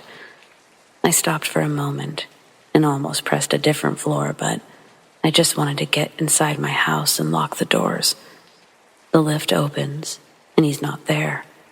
So I beeline for the front door. There's a glass door to the stairs, and I swear, I thought I saw someone coming up. I ran in, and I locked the front door. I was so confused by what had just happened. Next thing I do, I message everyone with the update. They told me to get the phone for the non-emergency police number, even if just to get it on record. So I did that. The police arrived around 3 p.m. at my flat. I explained everything to them, and they said I could either A, get the police to go to his front door and tell him to knock it off, or next time he does something like that, tell him to leave me alone, and if he doesn't, phone the police, as it would then be considered harassment. But for now, the police couldn't do more, which is fair enough. I didn't want to anger him at this stage, as it's not a crime at this point. But why can't he just leave me alone? I've clearly shown that I'm not interested. I hate saying something is going on when it maybe isn't, but I just have a terrible gut feeling.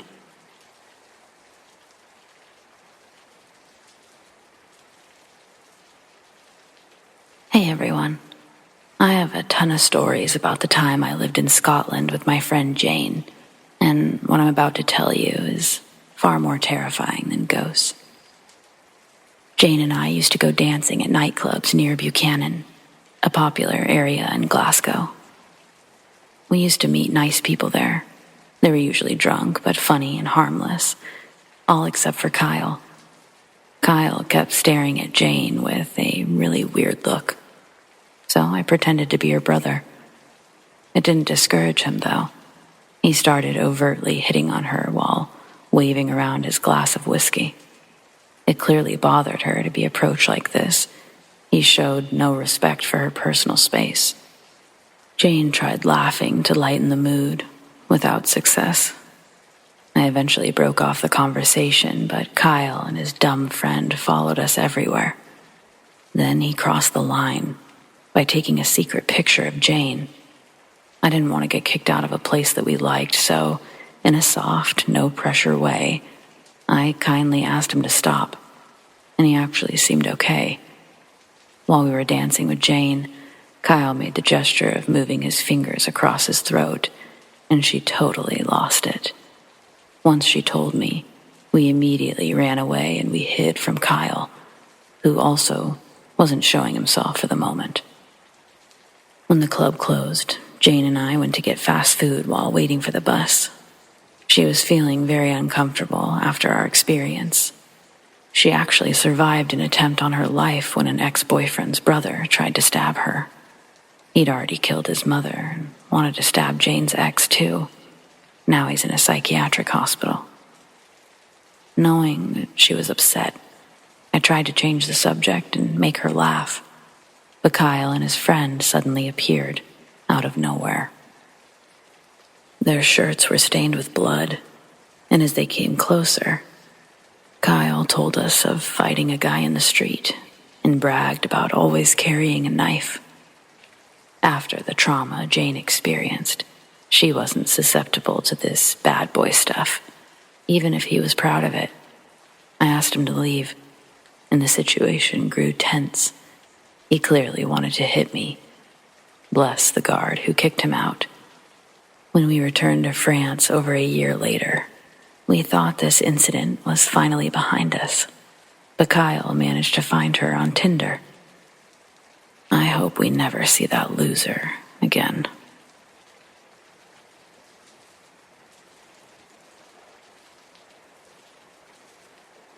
So this happened a few years ago. Me and my younger sister were walking our dog, and we were walking in a kind of sketchy part of our neighborhood. I know it pretty well, so I didn't feel unsafe at the time. However, as me and my sister were walking down a street that connected to some back paths in the neighborhood, this old white truck with a guy probably in his 40s drove past the street, looked at us, then backed up, and slowly drove down the street that we were on. He parked right in front of the path that we had to walk down to get out of that street. He kept staring at us as we walked down the street. I began to get more worried, as me and my sister were quite young at the time. We were probably around 10 and 12. I had watched a few true crime shows at the time, so I knew not to go anywhere near him. We ended up walking in a ditch by the paths because I figured this was safer than walking up on the street because cars couldn't go down the paths. We ended up being okay, and thankfully, he didn't follow us after we got on the path. To this day, it still freaks me out because we were so young, and who knew what he wanted to do.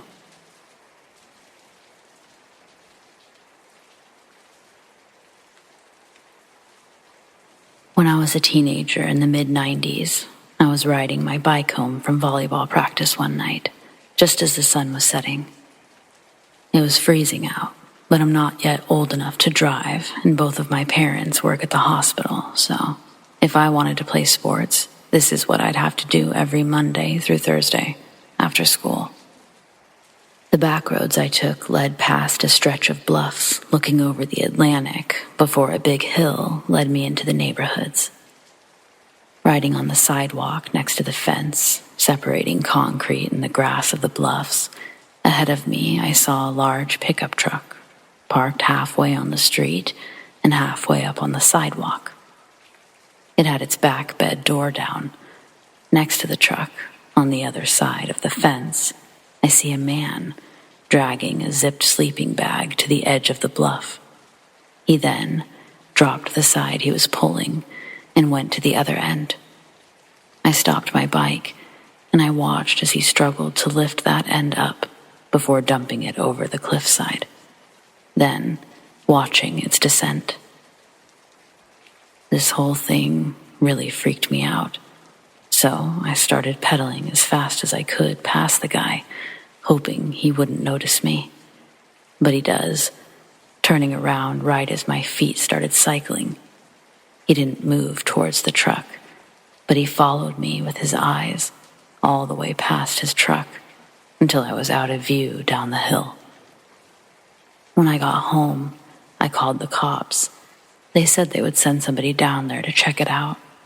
I gave a description of the guy and his truck and told them I didn't recognize their license plate, but I knew they weren't from Maine. Nothing ever came of it, though. For all I know, this guy could have been illegally dumping garbage into the ocean using a heavy sleeping bag. But the whole situation really freaked me out.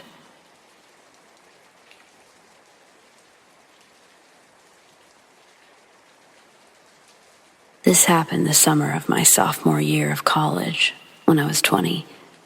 I'd stayed in the area rather than going home for the summer with some of my roommates. Being that I was in a relatively safe area, Santa Barbara, California, I went out for a 4-mile run after dark. About halfway through the run, I noticed someone biking behind me, so I occasionally glanced back to check on them. I was on a relatively main road at this point, so luckily, for the most part, I wasn't alone with this guy. I only made 2 turns that he copied me on, so I wasn't convinced at this point that he was following me. The thing that freaked me out, though, was he was matching my pace perfectly. And keep in mind, I'm not a fast runner. A bike should easily surpass my pace. So I finally got to a point about half a mile away from my apartment where I'll have to turn off the main road to get home. I decided to play it safe. Nothing like this has happened to me before. And I go into a gas station to call a roommate to pick me up. I was nearly hyperventilating at this point, so it was even more comforting that I recognized the cashier who went to my college. Thankfully, my roommate answered and was a short drive away, so he headed straight over. When I walked out of the gas station, I noticed the biker standing by his bike on the corner opposite the gas station.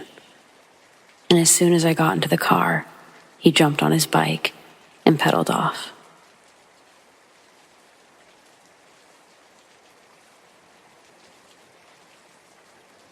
I moved to the U.S. for a postdoctoral fellowship in Baltimore, Maryland. This is a city where Black women regularly disappear. And recently, a serial killer named Joe Metheny was outed in Baltimore as feeding his victims at the local butcher shop he ran. This story happened to me in 2019. It's not related to Joe Metheny, who died in 2017. Compared to my home country, the weather on the U.S. East Coast is hot and muggy, so I used to dip out of the lab to take walks in a nearby park during office hours. I did this maybe 50 times, exploring the vast park and its river, its bottom piece and upper trails. It is not too secluded, and you could usually spot people jogging, which put me at ease. Nevertheless, it is Baltimore, and the crime is infamous. I had several hairy encounters in my time there. Ironically, more in Washington, D.C., which is about an hour away. Now, one day I'm sitting at the bottom of the local park in the sun. It's maybe 4 p.m., and I need to go back to work soon. Suddenly, I see a stranger in the distance. This is the first time that I've seen someone down here, as the bottom part is very secluded. But as I described above, you can spot joggers along the trails surrounding the bottom part, so it's not too isolated, in my opinion. But I immediately sense that something is very wrong. He's staring at me and not moving. And he starts talking to me, showing me a sort of map that he's holding with his right arm extended out towards me. And he asks me to come over and show him where we are on the map. I'm frozen and extremely scared. Something about the situation is very off, and I've been all over the world, but this is a first. something about him is just wrong. I then notice something truly disturbing. In his other hand, which is elevated, he's holding a very large rock. He keeps telling me to come over and to show him something on the map. I freak out, because to get away, there's only to run around him or run backwards and deeper into the bottom of the park. I shouted, "No," and miraculously, he lowered his arm for a moment, allowing me to run past him. I ran and ran and ran until I was back to campus. I really wanted to call the cops and report this, as I know that I came very close to being another statistic in a city where people regularly disappear. Because I was technically supposed to be at work, I never reported this to anyone except my closest friend, who believes I was indeed faced with evil.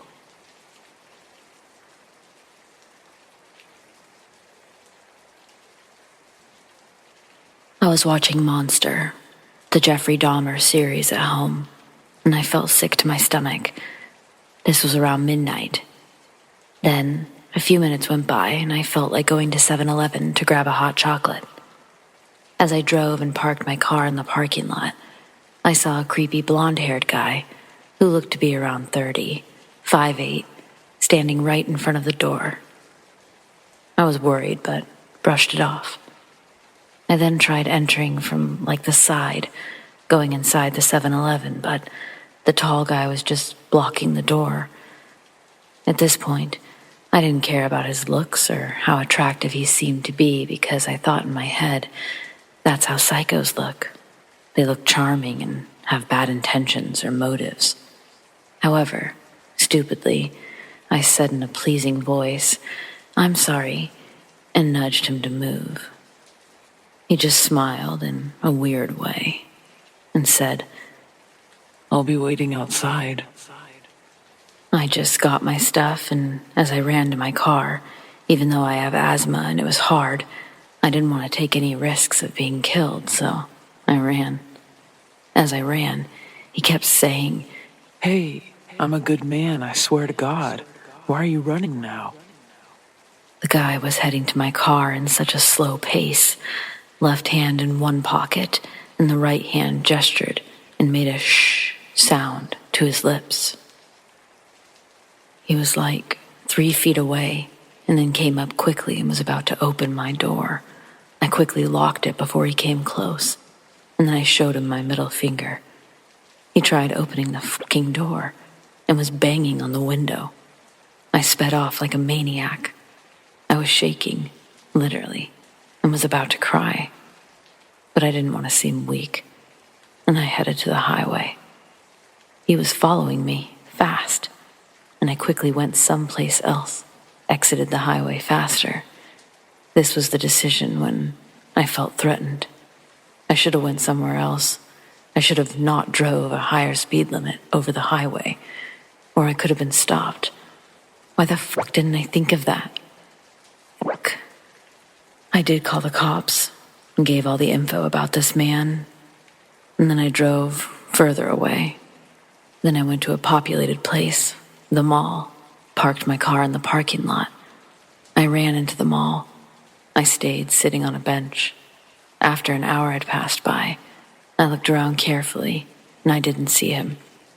I think I accidentally manifested something evil while watching the series, without knowing or manifesting it later. I'm not watching creepy, gruesome killer stuff anymore. I'm scared and paranoid. After that, I told my older sister about it. She told me I'm delusional or hallucinating ever since I saw the series. I've been feeling so much anxiety about it.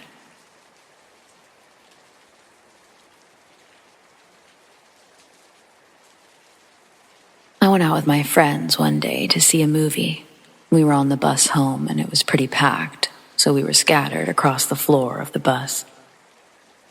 One of my friends eventually got somewhere to sit, and it was because this man gestured for her to sit at this empty seat, so she did. He was really chatty and loud and was having a conversation with the woman sitting next to my friend, so he was leaning over her a lot. There ended up being another empty seat, and he gestured for me to come sit. I thought he was just being polite, so I did. Then he stopped his conversation with the woman and turned over to me, and was just getting way too close to me, to the point where I was moving into the woman sitting next to me. He asked my name and complimented it after I told him my fake backup name, and he kept asking me personal information, excessively complimenting me. I dodged them, but he was making me uncomfortable with how many questions he was asking. I usually don't take this bus home, so I didn't know the names of the stops, and he ended up asking me which stop I was getting off at. I panicked, and I couldn't think of a fake stop, and I told him the one I was really getting off at. I know it was stupid. I just didn't think in the moment. He ends up leaving me alone and continuing the conversation with the woman from before. My stop ends up coming up, and I get off. As I get to the intersection to go across the street, the flashing hand signal was just counting down, so I rushed to make it to my second bus. About a second after I get off the bus, my friend called me and immediately asked if I was okay. I was confused and said, "Yeah, I'm fine. What's up?" She says as soon as I got off, the man ended up getting off as well. I was in pure shock and started looking on the bus to see if he was on it. Thankfully, he wasn't, but it was just insane to think that he really followed me.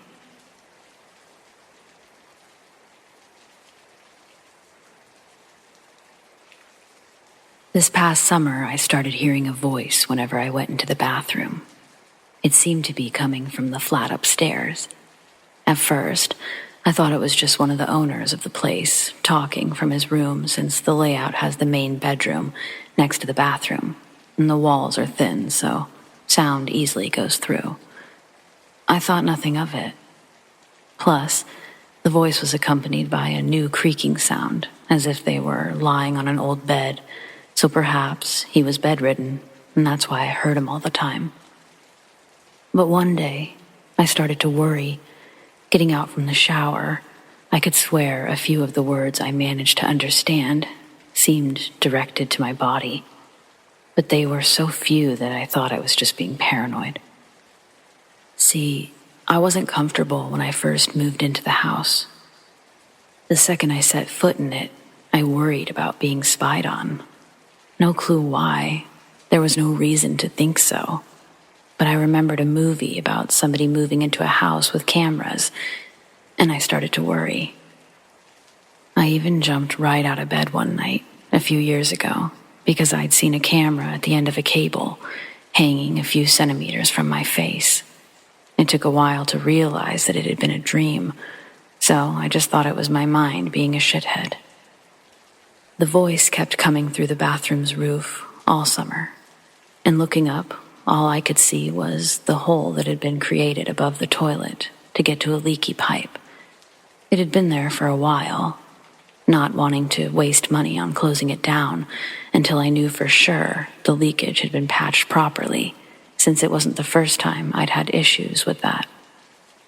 All you could see in that hole was brick and cement, a beam, and the big pipe taking waste out of the building, and darkness up above where the light can't reach.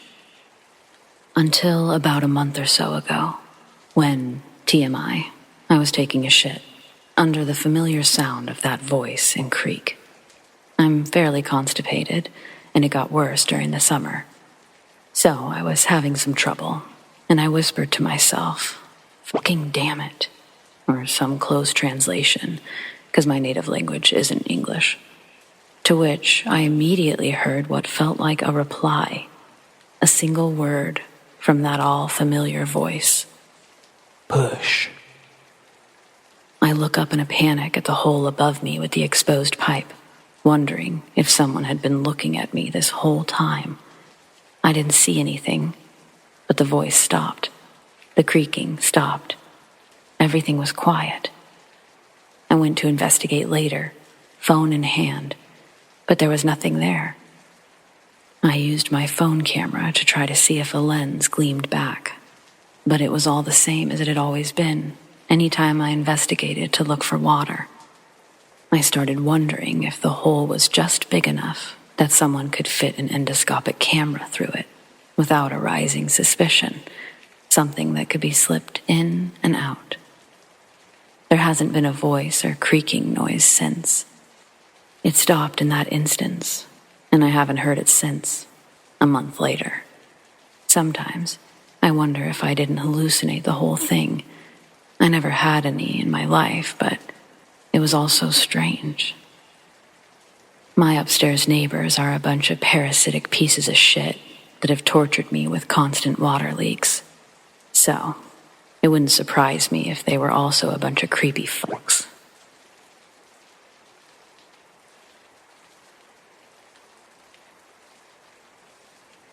When this happened, I was 21 years old.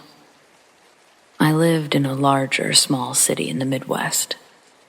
At the time, I had no car, just a bike, and hardly enough money for public transportation. I worked at a retail battery, lighting, and repair store. I worked full-time, and I only lived over a mile from my job. Since I was a female in a male-dominated field, I was used to targeted abuse, often from men that thought they knew better. Many times, I stood my ground and flaunted my knowledge in subjects that these men couldn't grasp. Because of my willingness to learn and my close proximity to work, I often worked all sorts of hours, mostly by myself. This time, I wasn't the person closing, and I had a coworker, Joey, who came in for a part-time shift after we wrapped up classes at the local college. We had a close friendship, and we often stood up for each other and stood in when we were flustered or needed to go to the bathroom in the back.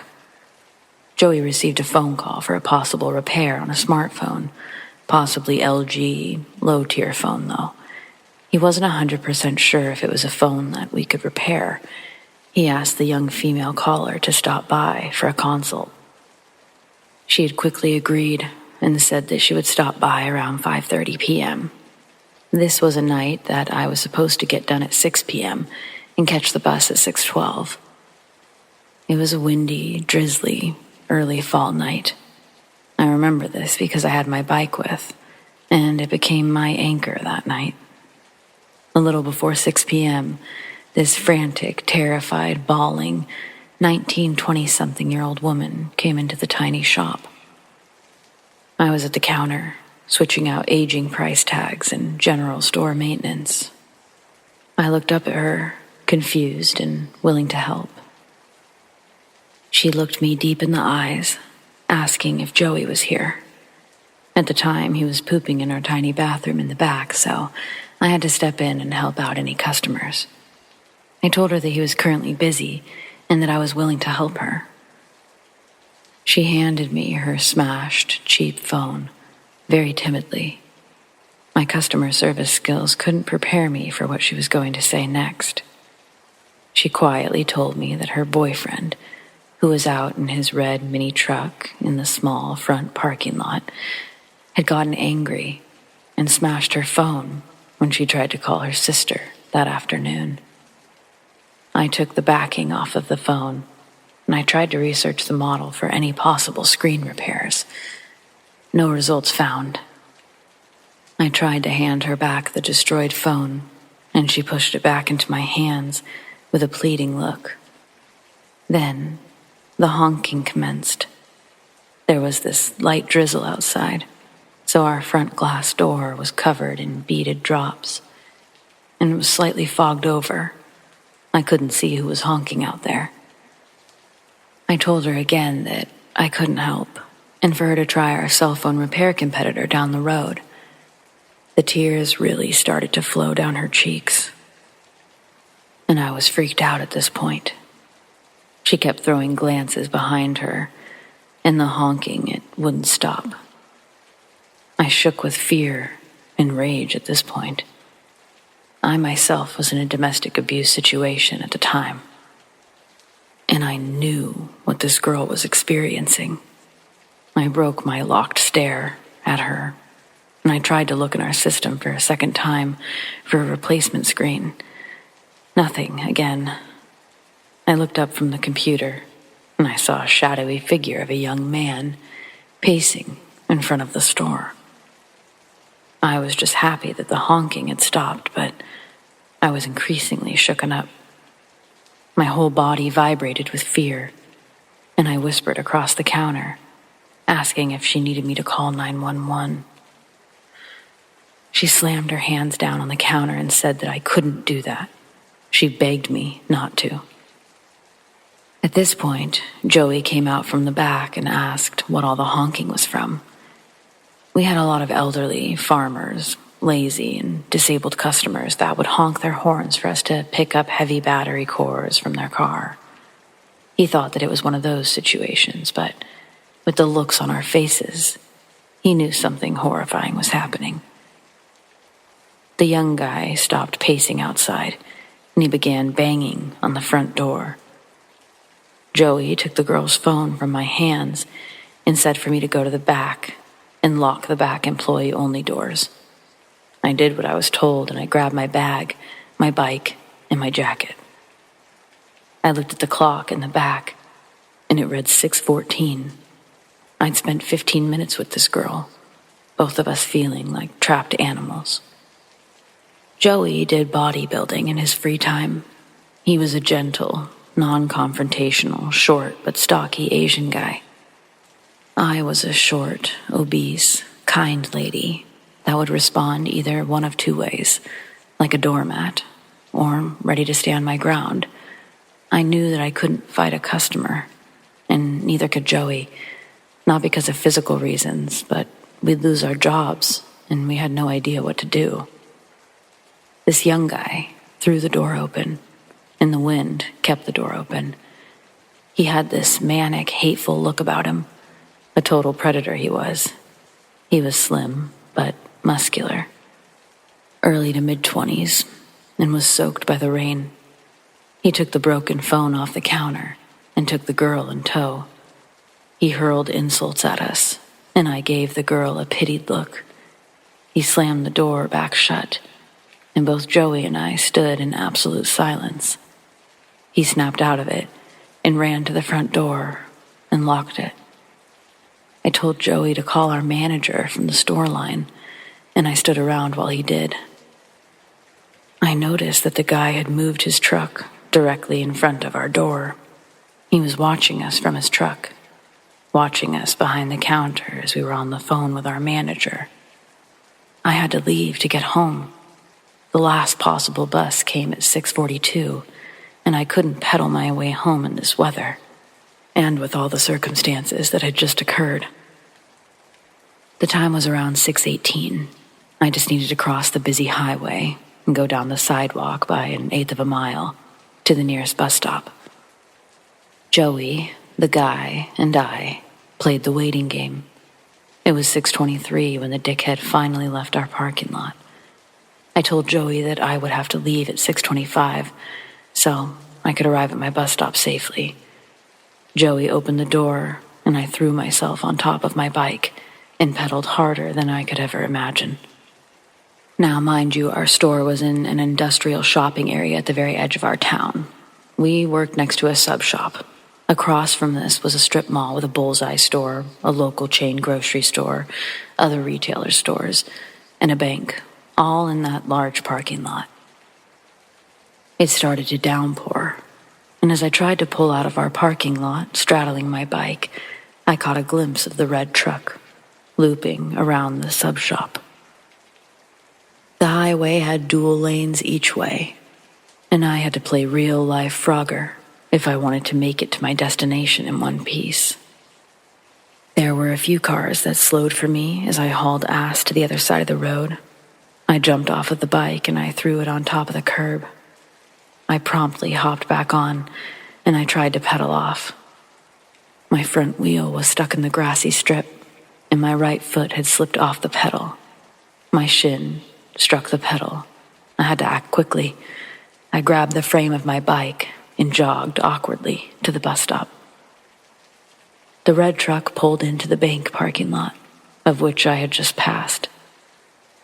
The truck pulled around and went out through the entrance across from the sub shop and took the closest lane to me.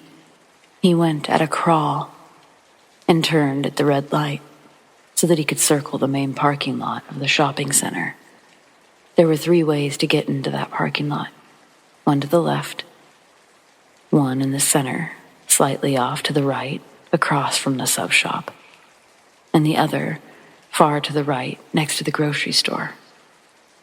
I stuck to the sidewalks since it felt safer and I was in front of people. The truck patrolled the parking lot, the hunter stalking its prey. I felt cold, sore, and cornered, just like an injured animal. There were a couple of cars that pulled into the left entrance of the parking lot, causing the truck to stop from re-entering the parking lot again. I almost collapsed in the shitty small bus stop. I felt my phone buzz. I saw that it read Joey, so I rested my bike on my person to answer the call. Joey told me that he was watching, and even though he had an elderly couple in the store that he was helping, that he wouldn't allow the guy to hurt me. I started to cry. All of this had just gotten to me. The red truck looped around once again and again. I saw the bus pull up at around 6:39, and I couldn't be happier. I knew the driver since I used the buses to get around town, errand shopping, to get to and from work. I had my stupid fucking bike to worry about. I hung up the phone with Joey, putting my phone in my jacket pocket and strapping down the bike on the rack that was in front of the bus. I struggled since I shook. My bike was slick from the rain. I got on the bus and turned to open the bus doors, and I saw that the truck had taken a left at the center entrance of the lot. I could finally let my guard down. I sat at the front of the bus. My hands shook trying to get the $1.25 out for the fare. The driver said that it was okay, that I could take my time with the change. I kept my backpack on and pulled my damp phone from my pocket. I dialed Joey's number, letting him know that I was fine. In under 15 minutes, I made it to my apartment, safe, but deeply disturbed. I took my bike in so it wouldn't draw any attention to where I lived. All of this gave me an idea to leave my own domestic abuse situation a few months later when COVID took the world by storm. To this day, I wonder about that girl. I hope that somebody more daring and stronger than me called the cops on her abuser, that she had the strength to leave that violent man, for her to write her own story and to recover from all of it. I'm currently doing significantly better in life and finally have my own car, and I live a couple of states away safely from my past life. Even though I'm states away, and it's been 3 years now. Guy in the red truck, let's not meet.